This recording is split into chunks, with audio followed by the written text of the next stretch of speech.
Hola, ¿qué tal? Muy buenas tardes. El día de hoy estamos a 30 de abril, estamos en la tarde, alrededor de las 4:30. Para continuar con el curso, veremos a continuación los problemas de aplicación de la ecuación de Clausius-Clapeyron aplicable a los equilibrios de sublimación y de evaporación. Veremos una serie de casos, vamos a ver 4 casos. Los casos están divididos en 2 partes.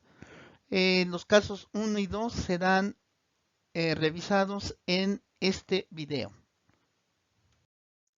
Muy bien, entonces comenzaremos con el caso 1. Este caso 1 plantea el enunciado siguiente: determine el punto normal de evaporación del agua líquida. Para resolverlo, pues en primera instancia buscaremos en la tabla de datos termodinámicos, el Kubachevsky, la ecuación que nos va a permitir establecer la variación de la presión de vapor del agua líquida con respecto a la temperatura. Al consultar esta ecuación, tenemos que está expresada en términos del logaritmo base 10 y la presión de vapor que se tiene está calculada en milímetros de mercurio. Esta ecuación equivale a menos 2900 T a la menos 1 menos 4.65 por logaritmo base 10 de la temperatura más 22.613. Bueno, muy bien. Entonces, es conveniente recordar que el punto normal de evaporación para cualquier sustancia en estado líquido se establece como la temperatura en la cual la sustancia se evapora considerando una presión de una atmósfera. Esta presión en milímetros de mercurio equivale a 760.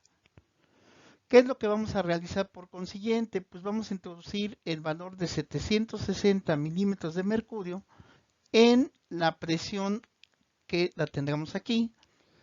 Esto obviamente va a afectar el valor constante que tenemos del lado derecho de la ecuación de la presión de vapor, que es 22.613.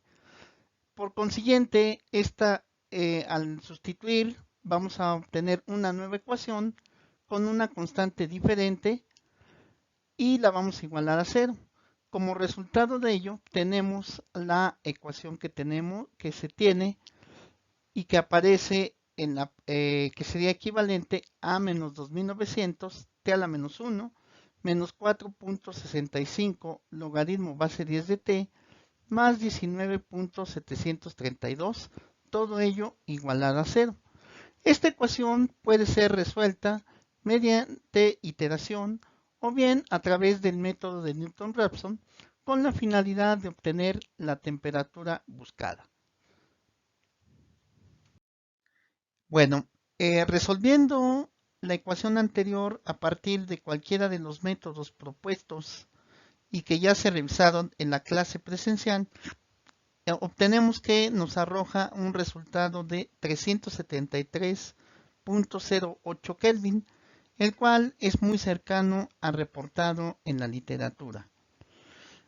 Alternativamente, se pudo haber realizado la conversión de la ecuación anterior en términos de logaritmo natural, utilizando la identidad que nos dice que el logaritmo natural de x es igual al logaritmo natural de 10 que multiplica al logaritmo base 10 de x. Si se utilizara esta identidad, obtendríamos que la presión de vapor expresada en términos del logaritmo natural sería igual a menos 6677.49 por t a la menos 1 menos 4.65 por logaritmo natural de t más 52.068. De igual forma, se tendrá que proceder a sustituir el valor de 760 para la presión de vapor lo que modificaría la constante del término independiente de la ecuación, y esta se tendría que igualar a 0, tal como se muestra en este caso. Con ello, si se resolviera esta ecuación, yo obtengo un resultado de 373.07 Kelvin, el cual pues coincide con el obtenido previamente. Muy bien, ya que tenemos el punto de partida que fue el problema anterior, vamos ahora a pasar al segundo caso, en el cual se nos pide la determinación del punto triple del cobre. Para resolver este problema es conveniente recordar que el punto triple de cualquier sustancia corresponde a un punto invariante en el cual las tres fases coexisten en equilibrio. En este caso, pues estaríamos hablando de la fase sólida, de la fase líquida y de la fase gaseosa. Bueno, para determinar dicho punto triple, pues vamos a partir de las ecuaciones que nos van a permitir calcular la presión de vapor para las fases sólida y líquida, cada una en equilibrio con la fase gaseosa. Vamos a ver que por consiguiente, si coinciden en un punto, estas van a coincidir y a converger en un punto del plano presión-temperatura, tal como se ilustra en la siguiente diapositiva. Muy bien, aquí tenemos lo que se comentaba anteriormente, el plano presión-temperatura, y en ella se ha representado de color rojo al equilibrio líquido-gas, el cual lo podemos observar aquí, y el equilibrio sólido-gas a través de una línea de color azul. A partir de esta, nosotros podemos observar que ambas líneas, aquí las hemos mostrado en términos de una línea recta, claro, no siempre será este comportamiento, pero la idea es observar que ambos equilibrios deberán de coincidir en un punto.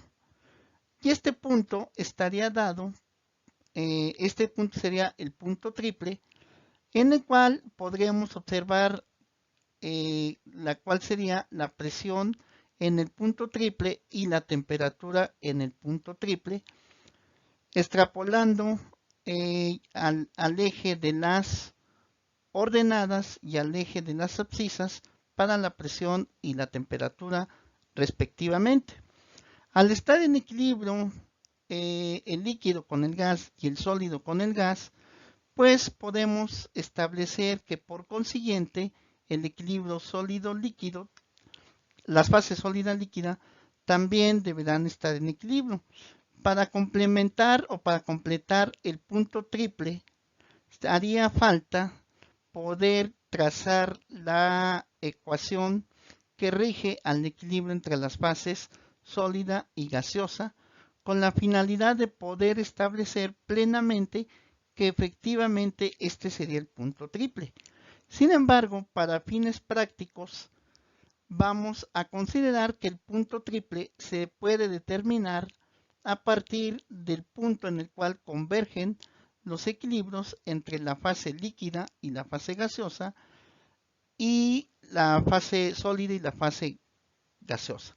Entonces, por consiguiente, este será considerado el punto triple para el cobre o para cualquier sustancia en general. Muy bien, para determinar el punto triple lo tendremos que hacer de manera analítica. Geométricamente ya vimos lo que representa el punto triple. Entonces, para calcularlo de forma analítica, pues debemos de, en primera instancia, encontrar las ecuaciones que expresan la variación de la presión de vapor para las fases sólida y líquida con respecto a la temperatura. Estas ecuaciones, de nueva cuenta, se extraen a partir de Kubachevsky y tenemos que para el logaritmo de la presión de vapor del cobre sólido en milímetros de mercurio, Este equivale a menos 17.770 t a la menos 1 menos 0.86 logaritmo base 10 de t más 12.29. Análogamente, para la presión de vapor del cobre líquido, su logaritmo base 10 establece que este es igual a menos 17.520 t a la menos 1 menos 1.21 logaritmo base 10 de la temperatura más 13.21. Como ya hemos comentado, en el punto triple, los valores de la presión y la temperatura para estos dos equilibrios deben de coincidir.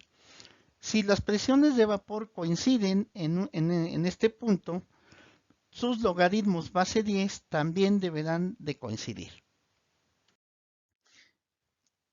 Bueno, por consiguiente, al sustituir las expresiones para la presión de vapor del cobre sólido y del cobre líquido, pues tendríamos toda la libertad de poder igualarlas entre sí. Y pues al pasar términos semejantes hacia un mismo lado de la ecuación e igualarla a cero, obtendríamos la ecuación que se muestra aquí, que sería menos 250 t a la menos 1 más 0.35 por logaritmo base 10 de t menos 0.92 igualado a 0. De nueva cuenta tenemos que resolver esta ecuación y obtenemos que se tiene que en el punto triple la temperatura será equivalente a 1389.1666 Kelvin. Muy bien, entonces una vez que se ha calculado la temperatura en el punto triple, será necesario calcular la presión en dicho punto. Para ello, bastará con sustituir el valor encontrado para la temperatura en cualquiera de las expresiones de la presión de vapor para las fases sólida y líquida. Si recuerdan, en la temperatura se calculó con 4 decimales, con la finalidad de poder obtener y demostrar que efectivamente al sustituir este valor en cualquiera de las dos expresiones se llega al mismo resultado.